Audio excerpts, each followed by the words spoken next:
Basketball is one of the most popular sports in the entire world, one enjoyed by many people all around the world. An extremely important part of basketball is the jump shot.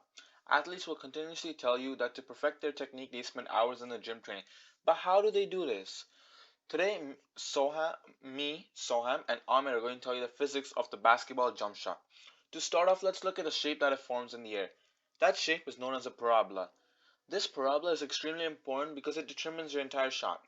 A parabola with a lower launch angle would have a much longer x-axis, but a much shorter y-axis. Yet a higher launch angle would have a much shorter x-axis, but a much higher y-axis. So, considering this is a different launch angle is important when you are in different places in the field. Like a three-point line, a preferred launch angle is between 47 to 49 degrees, and that's what we're going to be analyzing today. So let's look at different shots, all made by the same person using similar force, but using a very different launch angle, and let's look at the differences.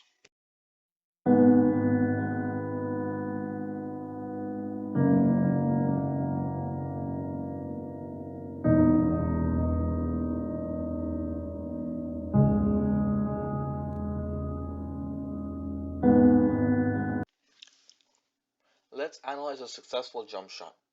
First off, we have three events. Event 1 when the basketball is shot, Event 2 when the basketball has reached its optimal value, and Event 3 right before the basketball has hit the ground.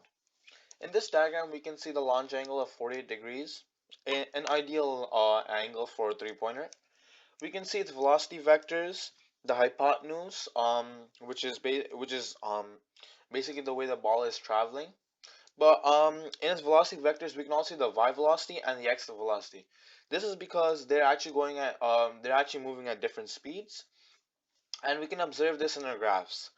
The x has a constant velocity with no acceleration, while as the y has a constant negative acceleration, making the velocity go down.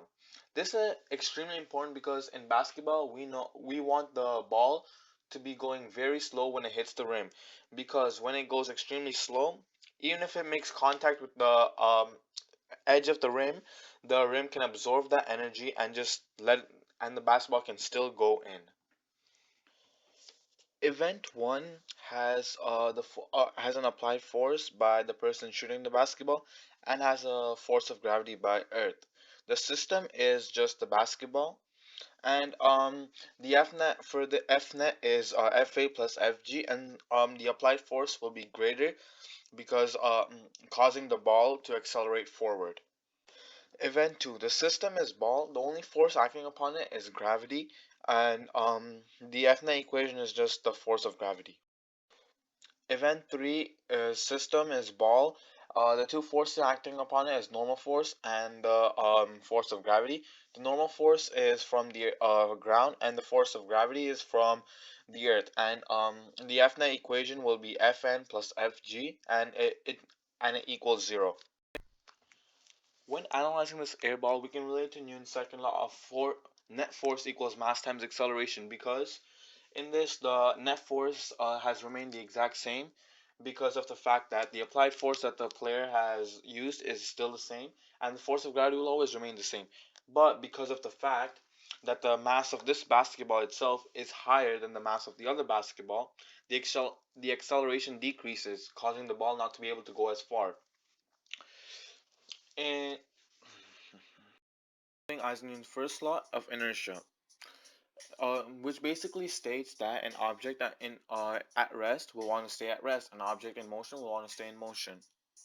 So right before you actually take the shot, there's a brief moment in your hand when the ball is at rest, because all the forces are balanced, including the force of gravity and the normal force. But as soon as you actually shoot the ball, you're creating an applied force. This force is greater than the force of gravity, causing the ball to accelerate and start going in motion. Shooting a basketball jump shot is also related to Newton's third law of every action has an equal and opposite reaction.